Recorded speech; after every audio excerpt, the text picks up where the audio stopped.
Well, it's really great to meet you. My name is Pablo Obregon. I'm the Western Pacific Seascapes Director with the World Wildlife Fund in the U.S., and we will be the convening agent for the proposed project in the Solomon Islands, which is really focused on two key issues, really trying to enable reef-positive businesses to thrive by providing technical assistance and any other needs to help them on their journey to be sort of regenerative businesses for coral reefs.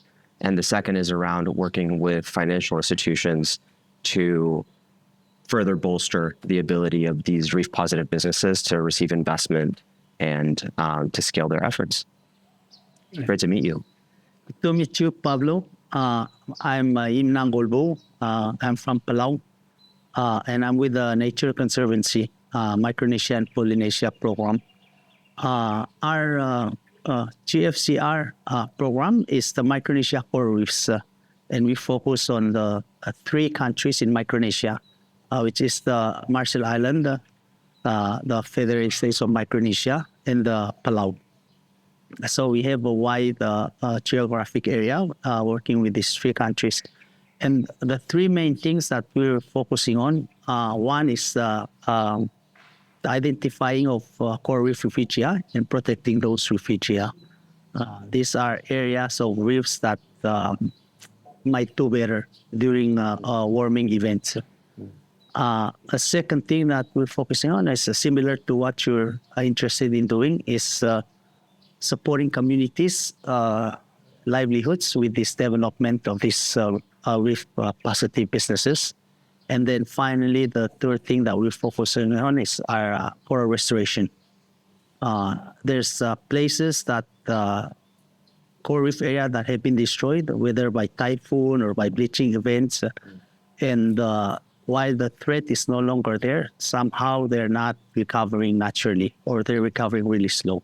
And so the idea is that can we help restore these reefs to help them recover faster. So those are the three things that we're working in for our Micronesia Coral Reefs program that is supported by the Global Funds for Coral Reefs. Great. No, that's fantastic, and it's already been an incredible week of learning because you've obviously already made quite substantial progress in your project. And as we begin to start later this year, I would just love to know a bit more about some of the specific challenges that you faced within the Pacific Island context.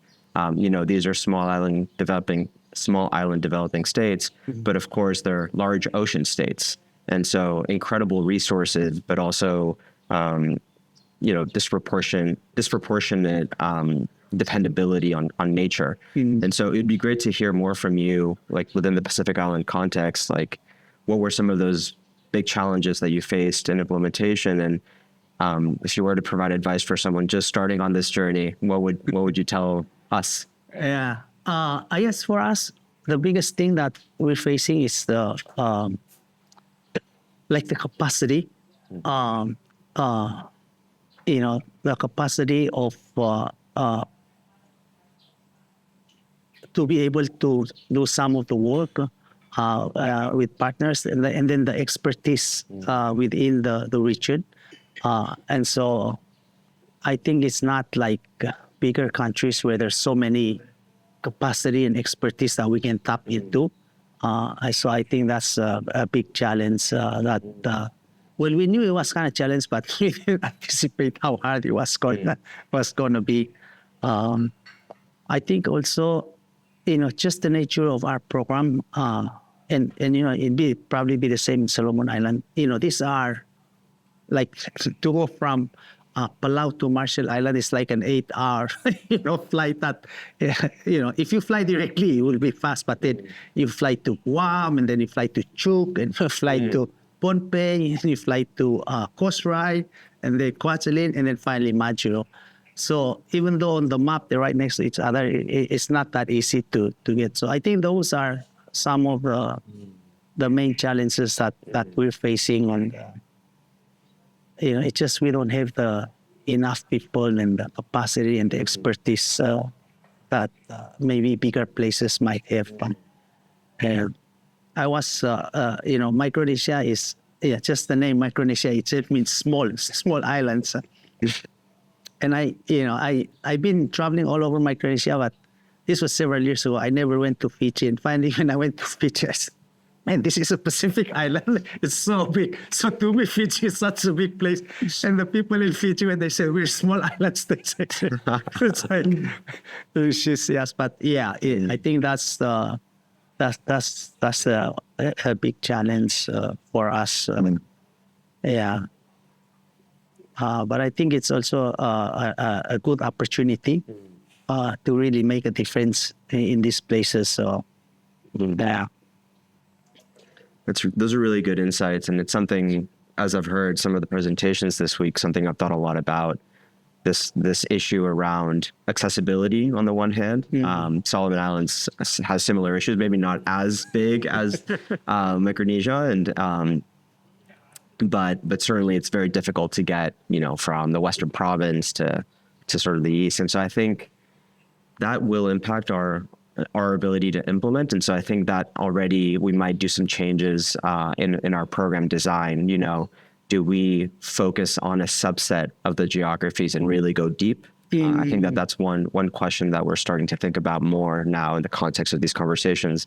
And I think the other point that you made around capacity is a really interesting one, and is one that we've also started to think more about, because of course there's a wide array of productive sectors that we could target. But then every time you target a new sector, you need additional expertise in that sector. And so that's something we're kind of wrestling with a little bit. And I'd love to hear your thoughts more. I mean, did you decide just to specialize in fisheries, for example, because that is one particular skill set. And so if you specialize in that, you can have one person that really focuses on those issues. But if you're doing wastewater management, if you're doing tourism, if you're doing fisheries, if you're doing forestry, logging, like then you have to like really scale up in your team to be able to cover those different areas of expertise. So how did you approach that? Did you start with a broad geographic and thematic focus and then narrow in, or how did that work? I think from the very beginning, we wanted to work in Micronesia with these three countries. So the geography focus was set. The issues that we were going to focus on, we did extensive consultations in the different countries, and what are the issues that that everybody's facing. And overfishing was, every country mentioned that. Solid waste and waste management was also a big issue. So it was really driven by consultations, but how do we focus is also dependent on what's available. Like businesses, if there's a business, I guess that deals with solid waste, or with a business that deal with addressing fisheries issues. At the end of the day, you have to kind of see what can you do. I think, and this is kind of not really, I mean, it's related to the program, but I wish that we had these meetings earlier. I think we have the RIF Plus discussions, but I think the RIF Plus, we would have like a topic that would be presented, and then there's discussion on that specific topic. But this one, I think, the experience that we heard from Fiji and from others, and trying to set up this accelerator, I think it was so useful to hear those. And then maybe that's something, because our idea of, focusing on new businesses, and maybe for you, don't even think about that. So I think, but I also think, like everything we do is a learning process and adapting. And that's why we have this monitoring evaluation, not just to have money, but also to help us adapt and learn. And so I think, and this is more for like GFCR, that there needs to be that flexibility as you implement, because you start with your idea of, this is the perfect vehicle or the perfect thing you're going to do. And then as you start implementing, you're finding like, but you already said this is what you're going to do. So I think on the GFCR side, there should be that flexibility that, we agree with them. This was a great idea, but based on what they're doing and what they're learning, and based on the other programs that are further along the way, we need to change and to have that flexibility. Otherwise, what's the use of learning and evaluation? It's like if you cannot incorporate those into the program. So, but I think it's great to be where you are right now and excited and all this great things you want to do.